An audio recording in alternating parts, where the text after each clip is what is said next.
صلو علی الحبیب صلی اللہ تعالی علی محمد۔ یاد رہے مدنی چینل پر ٹیلی کاسٹ کیے جانے والے سلسلے مختلف مواقع کے مناظر اور آواز کی مکسنگ کے ساتھ پیش کیے جاتے ہیں۔ صلو علی الحبیب صلی اللہ تعالی علی محمد۔ نیت المؤمن خیر من عملہ، مسلمان کی نیت اس کے عمل سے بہتر ہے۔ اللہ عز و جل کی رضا پانے اور ثواب کمانے کی غرض سے سلسلہ دیکھنے سے پہلے اچھی اچھی نیتیں فرما لیجئے۔ اللہ کی رضا کی خاطر علم دین حاصل کروں گا، سیکھ کر دوسروں تک نیکی کی دعوت پہنچاؤں گا، خاص خاص باتیں لکھوں گا، اول تا آخر دیکھوں گا۔ صلو علی الحبیب صلی اللہ تعالی علی محمد۔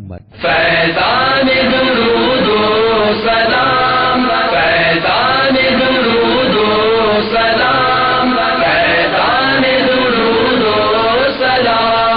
صلو علی الحبیب صلی اللہ علی محمد صلی اللہ علیہ وسلم۔ الحمد للہ رب العالمین والصلاة والسلام على سید المرسلین، اما بعد فاعوذ باللہ من الشیطان الرجیم، بسم اللہ الرحمن الرحیم۔ الصلاة والسلام علیک یا رسول اللہ وعلى آلک واصحابک یا حبیب اللہ۔ الصلاة والسلام علیک یا نبی اللہ وعلى آلک واصحابک یا نور اللہ۔ حضرت علامہ یوسف بن اسماعیل نبہانی قدس سرہ النورانی سعادت الدارین نے ایک روایت نقل کی کہ حضرت ابو ذر رضی اللہ تعالی عنہ فرماتے ہیں، تاجدار رسالت، شہنشاہ نبوت، مخزن جود و سخاوت، طے کرے عزم و شرافت، محبوب رب العزت، محسن انسانیت صلی اللہ تعالی علیہ وآلہ وسلم نے مجھے 3 باتوں کی وصیت فرمائی۔ ان اصلیھا فی السفر والحضر، یعنی صلاۃ الضحیٰ، کہ میں سفر و حضر میں نماز چاشت پڑھتا رہوں۔ وَأَلَّا أَنَامَ إِلَّا عَلَى وِتْرٍ وَبِالصَّلَاةِ عَلَى النَّبِيِّ، اور سونے سے پہلے وطر اور نبی کریم صلی اللہ تعالی علیہ وآلہ وسلم پر درود پاک پڑھ کر سویا کروں۔ صلو علی الحبیب صلی اللہ تعالی علی محمد۔ میرے مدنی چینل کے ناظرین، بیان کردہ روایت میں حضور جان عالم صلی اللہ تعالی علیہ وآلہ وسلم نے اپنے پیارے صحابی رضی اللہ تعالیٰ عنہ کو 3 باتوں کی وصیت فرمائی۔ نمبر 1، سفر و حضر میں نماز چاشت کی پابندی کرتے رہنا۔ نمبر 2، سونے سے پہلے وطر پڑھ کر سونا۔ نمبر 3، نبی پاک صلی اللہ تعالی علیہ وآلہ وسلم کی ذات بابرکات پر درود شریف پڑھتے رہنا۔ لہذا ہمیں بھی چاہیے کہ فرض نمازوں کے ساتھ ساتھ نفلی عبادات کی عادت بناتے ہوئے حضور جان عالم صلی اللہ تعالی علیہ وآلہ وسلم کی بارگاہ میں کثرت سے درود پاک بھی پڑھتے رہا کریں۔ ذکر کردہ روایت میں حضور جان عالم صلی اللہ تعالی علیہ وآلہ وسلم نے نماز چاشت پڑھنے کی ترغیب دلائی ہے۔ نماز چاشت کے بارے میں صدر الشریعہ بدر طریقہ حضرت علامہ مولانا مفتی امجد علی اعظمی علی رحمت اللہ قوی فرماتے ہیں، نماز چاشت مستحب ہے، کم از کم 2 اور زیادہ سے زیادہ چاشت کی 12 رکعتیں ہیں، اور افضل 12 رکعات ہیں کہ حدیث پاک میں ہے کہ جس نے چاشت کی 12 رکعتیں پڑھی اللہ تبارک و تعالی اس کے لیے جنت میں سونے کا محل بنائے گا۔ مزید فرماتے ہیں اس کا وقت آفتاب بلند ہونے سے زوال یعنی نصف النہار شرعی تک ہے، اور بہتر یہ ہے کہ چوتھائی دن چڑھے پڑھے۔ صلو علی الحبیب صلی اللہ تعالی علی محمد۔ میرے مدنی چینل کے ناظرین، نماز چاشت کی عادت اپنانے کے لیے شیخ طریقت امیر اہل سنت دامت برکاتہم العالیہ کے عطا کردہ مدنی انعامات پر عمل کرتے ہوئے الحمدللہ عز و جل امیر اہل سنت نے اس پرفتن دور میں آسانی سے نیکیاں کرنے اور گناہوں سے بچنے کے طریقوں پر مشتمل شریعت طریقت کا بہترین مجموعہ اسلامی بھائیوں کے لیے 72 مدنی انعامات کی صورت میں عطا فرمایا ہے، جس میں ایک مدنی انعام یہ بھی ہے کہ کیا آج آپ نے نماز تہجد، اشراق و چاشت اور اوابین ادا فرمائی؟ لہذا اگر ہم فرائض و واجبات کی ادائیگی کرتے ہوئے نوافل کا بھی اہتمام کریں تو اس طرح بظاہر ایک مدنی انعام پر اور در حقیقت سرکار دو عالم صلی اللہ تعالی علیہ وآلہ وسلم کے فرمان پر عمل ہو جائے گا۔ میرے مدنی چینل کے ناظرین، نماز فجر با جماعت ادا کرنے کے بعد ذکر و درود میں مشغول رہیں کہ اس وقت ذکر و اذکار کی بڑی فضیلت ہے۔ حضرت سیدنا ابو امامہ رضی اللہ تعالی عنہ سے روایت ہے کہ خاتم المرسلین رحمت للعالمین صلی اللہ تعالی علیہ وآلہ وسلم نے فرمایا، طلوع شمس تک بیٹھ کر اللہ عز و جل کا ذکر اور اس کی بڑائی بیان کرنا اور اس کی حمد و ثنا کرنا اور تسبیح و تحلیل کرنا مجھے اولاد اسماعیل علیہ السلام سے 2 یا 2 سے زیادہ غلام آزاد کرنے سے زیادہ پسند ہے۔ اور میرے مدنی چینل کے ناظرین، جو ہی طلوع آفتاب کا وقت ہو اس کے 20 منٹ کے بعد نماز چاشت کی ادائیگی کے لیے کھڑے ہو جائیں اور بارگاہ الہی عز و جل سے ملنے والے انعام و اکرام کے حقدار بن جائیں، جیسا کہ حضرت سیدنا معاذ رضی اللہ تعالی عنہ سے روایت ہے، رسول اکرم شہنشاہ بنی آدم صلی اللہ تعالی علیہ وآلہ وسلم نے فرمایا، من قعد فی مصلاہ حین یصلی الصبح، جو شخص فجر کی نماز پڑھ کر اپنی جگہ بیٹھا رہے حتی یصبح الضحی، پھر چاشت کی نماز پڑھے، لا یقول الا خیرا، اور اچھی بات کے سوا کوئی بات نہ کہے، غفرت لہ خطایاہ، اس کے تمام گناہ معاف کر دیے جاتے ہیں، وان کانت اکثر من زبد البحر، اگرچہ سمندر کے جال سے بھی زیادہ ہوں۔ ام المؤمنین حضرت سیدتنا عائشہ صدیقہ طیبہ زاہدہ عابدہ رضی اللہ تعالی عنہا فرماتی ہیں کہ میں نے شہنشاہ مدینہ، قرار قلب سینہ، صاحب معطر پسینہ، باعث نزول سکینہ، فیض گنجینہ صلی اللہ تعالی علیہ وآلہ وسلم کو فرماتے ہوئے سنا کہ جو نماز فجر ادا کرنے کے بعد اپنی جگہ بیٹھا رہے اور کوئی دنیاوی بات نہ کرے اور اللہ عز و جل کا ذکر کرتا رہے، پھر چاشت کی 4 رکعتیں ادا کرے تو گناہوں سے ایسا پاک و صاف ہو جائے گا جیسا پاک اس دن تھا جس دن اس کی ماں نے اسے جنا تھا کہ اس پر کوئی گناہ نہ تھا۔ سبحان اللہ عز و جل۔ دیکھا آپ نے نماز چاشت پڑھنے کی کیسی کیسی برکتیں ہیں کہ اللہ عز و جل اس شخص کو گناہوں سے اس طرح پاک و صاف فرما دیتا ہے گویا وہ آج ہی اپنی ماں کی کوکھ سے پیدا ہوا ہو۔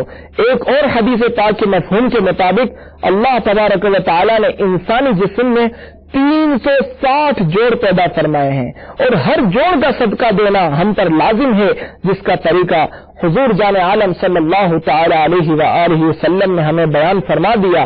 چنانچہ حضرت سیدنا ابو ذر رضی اللہ تعالی عنہ سے روایت ہے کہ تاجدار رسالت، شہنشاہ نبوت، مخزن جود و سخاوت، پیکر عزم و شرافت، محبوب رب العزت، محسن انسانیت صلی اللہ تعالی علیہ وآلہ وسلم نے فرمایا، تمہارے ہر جوڑ پر صدقہ ہے اور ہر تسبیح یعنی سبحان اللہ کہنا صدقہ ہے اور ہر تحمید یعنی الحمدللہ کہنا صدقہ ہے اور ہر تحلیل یعنی لا الہ الا اللہ کہنا صدقہ ہے اور ہر تکبیر یعنی اللہ اکبر کہنا صدقہ ہے اور اچھی بات کا حکم دینا صدقہ ہے اور بری بات سے روکنا صدقہ ہے اور چاشت کی 2 رکعتیں ان سب کو کفایت کرتی ہیں۔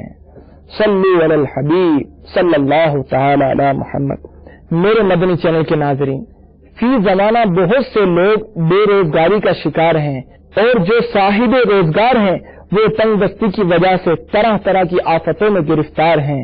اگر ہم نماز چاشت پڑھنے کی عادت بنا لیں تو دیگر فوائد کے ساتھ ساتھ انشاءاللہ عز و جل ہمارے رزق حلال میں بھی بہت برکتیں ہوں گی، کیونکہ حصول رزق اور تنگ دستی کو دور کرنے کے لیے نماز چاشت پڑھنا بے حد مفید اور مجرد عمل ہے۔ چنانچہ مشائخ کرام فرماتے ہیں 2 چیزیں کبھی جمع نہیں ہو سکتی، مفلسی اور چاشت کی نماز۔ یعنی جو کوئی چاشت کی نماز کا پابند ہوگا انشاءاللہ عز و جل کبھی مفلس نہ ہوگا۔ اسی طرح حضرت شیخ بلخی علی رحمت اللہ کبھی فرماتے ہیں ہم نے 5 چیزوں کی خواہش کی تو وہ ہم کو 5 چیزوں میں دستیاب ہوئیں۔ اس میں سے ایک یہ بھی ہے کہ جب ہم نے روزی میں برکت طلب کی تو وہ ہم کو نماز چاشت پڑھنے میں میسر آئی، یعنی اس کے ذریعے رزق میں برکت ہوئی۔ صلو علی الحبیب صلی اللہ تعالی علی محمد۔ میرے مدنی چینل کے ناظرین، حضور جان عالم صلی اللہ تعالی علیہ وآلہ وسلم نے حضرت ابو ذر رضی اللہ تعالیٰ عنہ کو دوسری وصیت یہ فرمائی کہ سونے سے پہلے وطر پڑھ کر سونا۔ صدر الشریعہ بدر طریقہ حضرت مفتی امجد علی اعظمی علی رحمت اللہ القوی فرماتے ہیں وطر واجب ہے، اگر سہون یا قصدن نہ پڑھا تو قضا واجب ہے۔ مزید فرماتے ہیں جو شخص جاگنے پر اعتقاد رکھتا ہو اس کو آخر رات میں وطر پڑھنا مستحب ہے، ورنہ سونے سے قبل ہی پڑھ لیں۔ وطر کو رات کے آخری حصے تک مؤخر کرنا بھی افضل ہے، جیسا کہ حضرت جابر رضی اللہ تعالیٰ عنہ سے روایت ہے کہ سرکار نامدار مدینے کے تاجدار باذن پروردگار دو عالم کے مالک و مختار شہنشاہ ابرار صلی اللہ تعالی علیہ وآلہ وسلم کا فرمان خوشبودار ہے، جسے اندیشہ ہو کہ پچھلی رات میں نہ اٹھے گا وہ رات کے اول وقت میں پڑھ لے، اور جسے امید ہو کہ پچھلی کو اٹھے گا وہ پچھلی رات میں پڑھے کہ آخر شب کی نماز مشہود ہے، یعنی اس میں ملائکہ رحمت حاضر ہوتے ہیں اور یہ افضل ہے۔ صلو علی الحبیب صلی اللہ تعالی علی محمد۔ میرے مدنی چینل کے ناظرین، حضور جان عالم صلی اللہ تعالی علیہ وآلہ وسلم نے حضرت ابو ذر رضی اللہ تعالیٰ عنہ کو تیسری وصیت یہ فرمائی کہ سونے سے قبل مجھ پر درود شریف پڑھتے رہنا۔ ہمیں بھی چاہیے کہ سونے سے پہلے اوراد و وظائف پڑھ کر اپنے دن کا اختتام ذکر و درود پر کر لیا کریں کہ اس کی بڑی برکتیں ہیں۔ چنانچہ مفسر شہیر حکیم الامت حضرت مفتی احمد یار خان علی رحمت الحنان فرماتے ہیں اگر سوتے وقت آیت الکرسی پڑھ لے تو رات بھر وہ مکان چوری، آگ اور ناگہانی آفت سے محفوظ رہے گا، اور پڑھنے والا بدخوابی اور جنات کے خلل سے بچا رہے گا۔ ہر نماز کے بعد آیت الکرسی پڑھنے سے انشاءاللہ عز و جل خاتمہ بالخیر ہوگا۔ جو شخص سوتے وقت 5واں کلمہ اور قل یا ایھا الکافرون ایک دفعہ پڑھ کر سویا کرے تو انشاءاللہ عز و جل مرتے وقت کلمہ نصیب ہوگا، مگر چاہیے یہ کہ اس کے بعد کوئی دنیاوی بات نہ کرے، اگر بات کرنی پڑ جائے تو دوبارہ اس کو پڑھ لے۔ لہذا ہمیں چاہیے کہ اپنے معمولات سے فراغت کے بعد سونے سے پہلے اللہ تبارک و تعالی کا ذکر اور نبی کریم رؤوف الرحیم علیہ افضل الصلاۃ والتسلیم کی ذات گرامی پر درود و سلام پڑھ کر سویا کریں۔ اس کی برکت سے نہ صرف سرکار نامدار صلی اللہ تعالی علیہ وآلہ وسلم کی زیارت نصیب ہوتی ہے، بلکہ حضور جان عالم صلی اللہ تعالی علیہ وآلہ وسلم ایسے خوش نصیب کو شفاعت کی نوید بھی سناتے ہیں۔ چنانچہ عبد الواحد بن زید رحمت اللہ تعالی علیہ فرماتے ہیں کہ ہمارا ایک پڑوسی تھا جو بادشاہ کی خدمت کرتا تھا، اللہ عز و جل کی یاد سے غافل اور فتنہ و فساد پھیلانے میں مشہور تھا۔ ایک رات میں نے اسے خواب میں دیکھا کہ رسول اللہ صلی اللہ تعالی علیہ وآلہ وسلم کا دست مبارک اس کے ہاتھ میں ہے۔ میں نے عرض کی یا رسول اللہ صلی اللہ تعالی علیہ وسلم، یہ برا شخص تو ان لوگوں میں سے ہے جو اللہ عز و جل سے منہ موڑے ہوئے ہیں، پھر آپ صلی اللہ تعالی علیہ وآلہ وسلم نے اپنا دست مبارک اس کے ہاتھ میں کیوں دیا؟ حضور جان عالم صلی اللہ تعالی علیہ وآلہ وسلم نے فرمایا مجھے اس کا علم ہے، اور سنو کہ میں اللہ عز و جل کی بارگاہ میں اس کی سفارش کرنے جا رہا ہوں۔ میں نے عرض کی یا رسول اللہ صلی اللہ تعالی علیہ وسلم، یہ اس مقام پر کس وسیلے سے پہنچا؟ فرمایا مجھ پر کثرت سے درود و سلام پڑھنے کی وجہ سے، بے شک یہ شخص ہر رات سوتے وقت مجھ پر 1000 مرتبہ درود و سلام بھیجا کرتا تھا، اور مجھے امید ہے کہ اللہ تبارک و تعالی اس کے حق میں میری شفاعت قبول فرمائے گا۔ عبد الواحد رحمۃ اللہ تعالی علیہ کا بیان ہے کہ جب صبح کے وقت میں مسجد میں داخل ہوا تو کیا دیکھتا ہوں کہ وہی نوجوان روتا ہوا مسجد میں داخل ہوا۔ میں اس وقت اپنے دوستوں کے سامنے جو کچھ اس کے متعلق خواب میں دیکھا تھا بیان کر رہا تھا، وہ سلام کر کے سامنے بیٹھ گیا اور بولا، اے عبد الواحد، میں آپ کے ہاتھ پر تائب ہونا چاہتا ہوں۔ مجھے رسول اللہ صلی اللہ تعالی علیہ وآلہ وسلم نے تمہارے پاس بھیجا ہے۔ جب اس نے توبہ کر لی تو میں نے اس خواب کے بارے میں دریافت کیا تو اس نے کہا کہ میرے پاس رسول اللہ صلی اللہ تعالی علیہ وآلہ وسلم تشریف لائے تھے۔ آپ نے میرا ہاتھ پکڑ کر فرمایا کہ میں اپنے رب عز و جل کے ہاں تمہاری شفاعت کروں گا اس درود و سلام کے سبب جو تم مجھ پر بھیجتے ہو۔ لہذا حضور صلی اللہ تعالی علیہ وآلہ وسلم نے سفارش کے بعد فرمایا، صبح سویرے عبد الواحد کے پاس جانا اور اس کے ہاتھ پر توبہ کرنا اور اس پر مضبوطی سے قائم رہنا۔ میں سو جاؤں یا مصطفیٰ کہتے کہتے، میں سو جاؤں یا مصطفیٰ کہتے کہتے، کھلے آنکھ صلی علی کہتے کہتے، صلی علی الحبیب صلی اللہ تعالی علی محمد۔ اے ہمارے پیارے اللہ عز و جل، ہمیں نماز پنجگانہ با جماعت پڑھنے کے ساتھ ساتھ نفلی عبادات کرنے کی توفیق عطا فرما، اور نبی کریم صلی اللہ تعالی علیہ وآلہ وسلم کے اسوہ حسنہ پر عمل کرتے ہوئے آپ کی محبت میں جھوم جھوم کر درود و سلام پڑھنے کی توفیق عطا فرما، اور کل بروز قیامت آپ کی شفاعت بھی عطا فرما۔